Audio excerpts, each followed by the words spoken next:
Hi there, business owner. Do you want a better understanding of business finance, what your numbers actually mean, and stories of the highs and lows of business, where I'll be sharing my tips and tricks every week? Then you're in the right place. Welcome to the 3Bs podcast with Stephanie.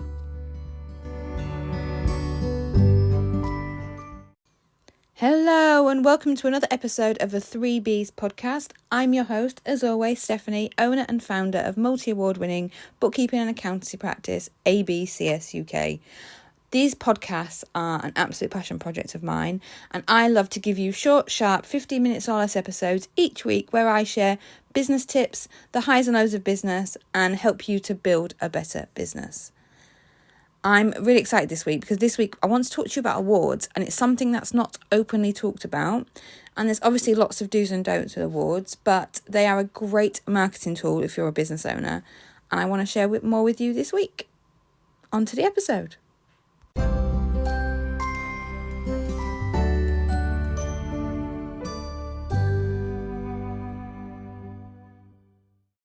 So there are many different awards out there, and there's many different angles you can approach these awards from. In your industry is the first one. That's a good one to look out for. So for us, we do look at the finance ones, the bookkeeping, the accountancy awards. Also your local area. So we have our local Kent Business Awards, Maidstone Business Awards, Women in Business Awards. And following on from that, your USP. So whatever your USP is, then that also may be an award for that. It could be customer service. It could be innovative products that you've created. It could be the service you provide. It could be the transformation you provide. There's so many different areas of awards.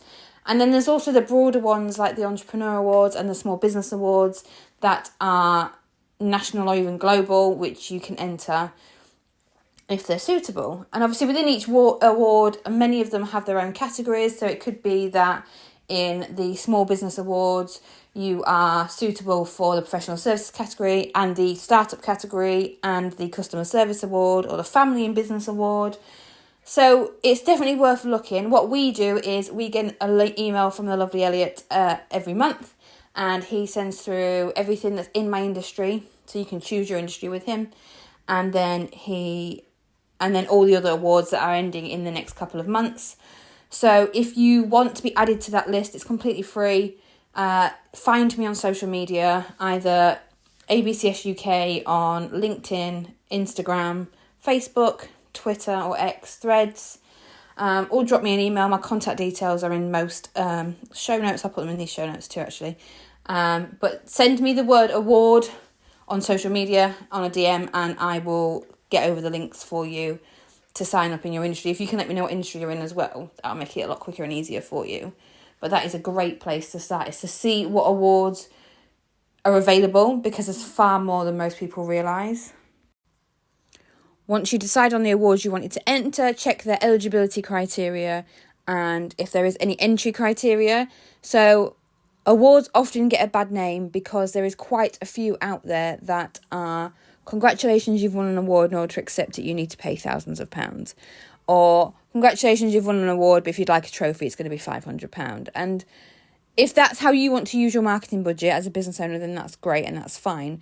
However, for me personally, and for the values that I uphold for ABCS UK and the ones I tell my clients, we do not pay to play. We do not pay to enter awards. We will, of course, pay for a ticket for an evening if there's a dinner or something like that. Then I think that's okay. I kind of understand that, because they need to be able to put on these events. And the awards often do that through sponsorship, but I don't pay to enter a single award. I receive numerous emails from companies asking me to enter their awards, and I will always look at them, because if they're relevant to us, then we'll enter them. But we don't pay to play. If there's a pay to play, we're not interested. And sometimes even the ones that are free to enter have such high ticket prices to attend the awards that it's not financially viable. For example, one of the awards that I'm a finalist for in 2 categories is in London next month, and they want £400 per person to go. And that's I understand that that's the price, that's London prices, and I'm used to it now, being in Kent, but for many business owners, if you're just starting out, or like me, you're on your own, then that's a lot of money to pay out. And then there's the childcare element if you have children. There's organising your workload, taking a day potentially out of the office if you're working alone. So don't be upset. I guess what I'm saying is that I'm pointing out all the negatives first. Don't pay to play, in my opinion, is the best way to go. And even if you are shortlisted for an award or become a finalist in an award, if the financial cost is out of your marketing budget, I wouldn't attend them. It's just worth giving it a little bit of thought.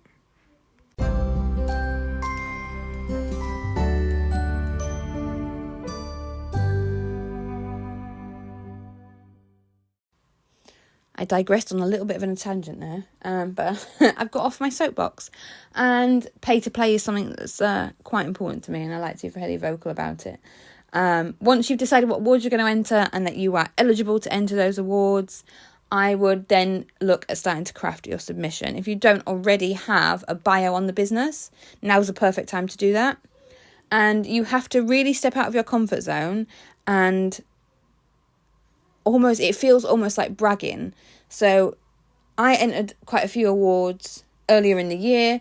I didn't even mention that I do this podcast, which is quite a big thing. It's quite different to most people in my industry. It's quite different to most other business owners. You know, podcasts are getting more popular, but not everyone does them. They're not mainstream yet, like social media pages.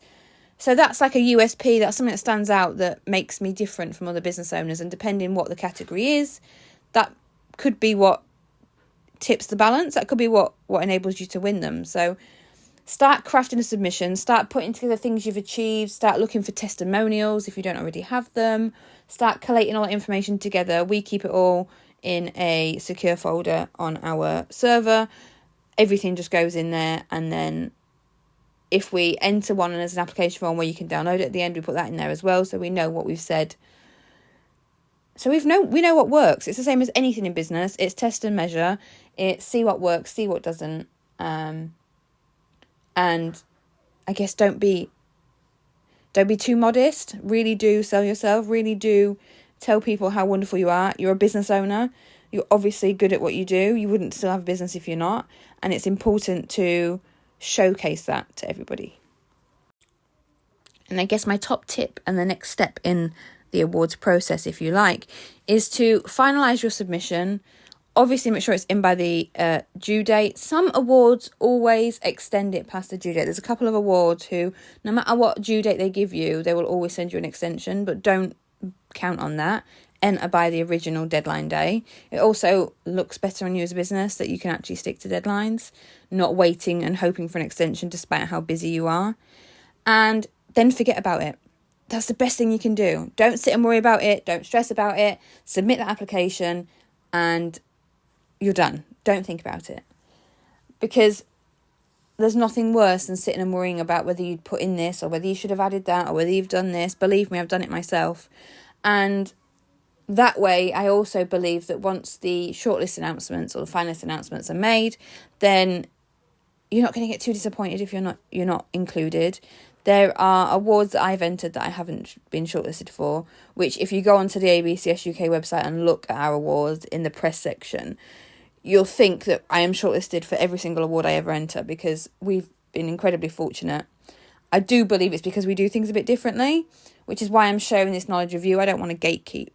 I want everyone to have the success they deserve. They're great recognition, specifically if you're on your own. If you're on your own as a business owner or a solopreneur, I think it's easy to forget how far you've come. And I like to use these awards as a reference point to look back on the previous 12 months of the business and seeing how far we've actually come. So that's also really important, is to fill them in and then forget about them.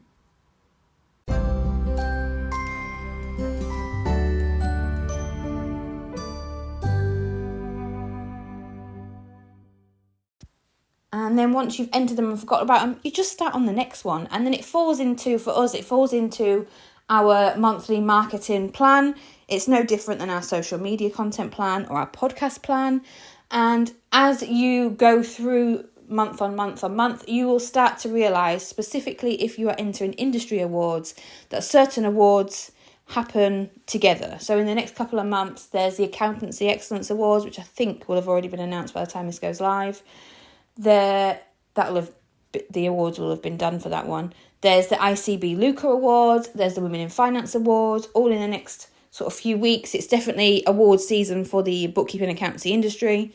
But you will see those peaks and troughs and know when there's quite a lot, and make the most of the awards. So if you're entering an award and you're announced as a nominee or a finalist or a shortlisted, please shout about them. Like, that is still really incredible. I remember the first award that we didn't win. So we'd won 2.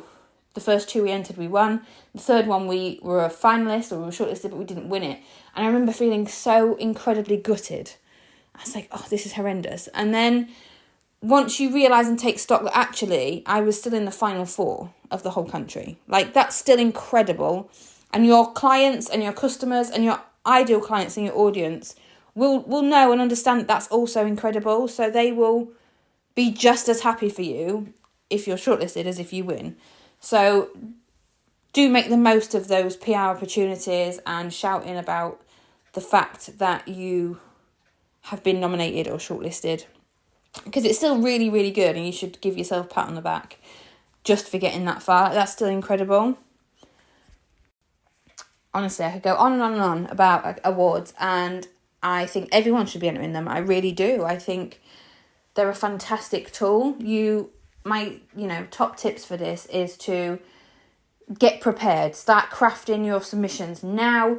There will always be questions that you are not prepared for. You don't want to copy and paste your answers. I'm not saying copy and paste your answers at all. What I'm saying is those big moments, or even those smaller moments, though, those little changes, those little pivots in business that we so easily forget a couple of months on, make a note of them. Start keeping a note of the things that are happening in your business. When you get the testimonials, keep them all together, so that when it is awards season for you, or when you're doing your entries, you've got things to refer back to help, jog your memory. We're all so busy as business owners, especially if you're a mum business like me as well. Like, I'm trying to remember Harvest Festival and Nativity Plays and who needs Woodland Learning Forest School closed this week, on top of running a business. So it's much better to make notes as you go, and then you've got something to refer back to. I guess my other tips are to use these opportunities to network. Often you end up, if you're a finalist, you can often have a judge or an interview almost. We've had those in the past. Not all of them have them, but we've had those in the past.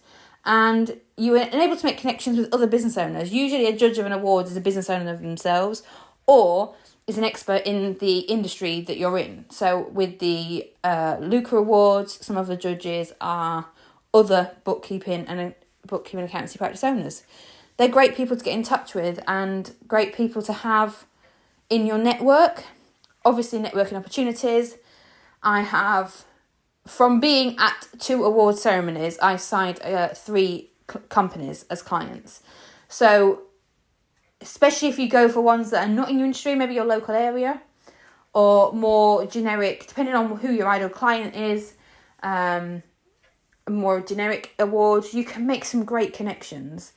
I've made friends out of going to awards, and as a bookkeeper in the office on my own 90% of the time, don't really have that office banter you would get in industry, and I think that's sometimes quite lonely. So having people that you can pick up the phone to or email and just even sense check your ideas sometimes, I think is incredibly powerful. And especially post-COVID, getting out and seeing people again is sometimes quite tricky. So these are a great reason to do that. Maximise the PR. It's also going to help with your content, social media content. You've got extra content you can put out because of them. If you're a finalist or a shortlisted candidate in any of these awards, the people who are doing the awards or the companies will usually put that out on social media and tag you. So again, that boosts your visibility. It enables more people to come into your audience, which enables you to build a bigger business. And I think at the end of the day, whether you win or not, it's not important. It's really not. And I hope that this week, listening to this week's podcast is going to give you that encouragement to do that. Like, please do enter them. Like, the more the merrier. It's competitive, but it's not. It's collaboration over competition. And it's brought my business forward leaps and bounds just by being nominated for some of these awards. So I really hope this was helpful. If you've got any questions, do find me on social media. If you want adding to the list, let me know what industry you're in. Find me on social media and DM me the word award. And I'll get Elliot to add you to the list for them too. Again, that's free of charge. And if there's a particular subject that you'd like me to cover on the podcast, do let me know. Do drop me a message, let me know. If you go onto the show's page, you can actually leave a voice note with a question, if that's more your thing, rather than typing them out to me. We can do that too. So I really hope to hear from you all, and I'll see you next week.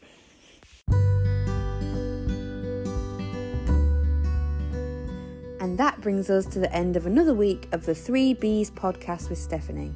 Thank you so much for listening. I'd really appreciate it if you could like, subscribe, rate and review this podcast wherever you are listening to it, so that I can reach more business owners and help them build better businesses. See you next week for the next episode.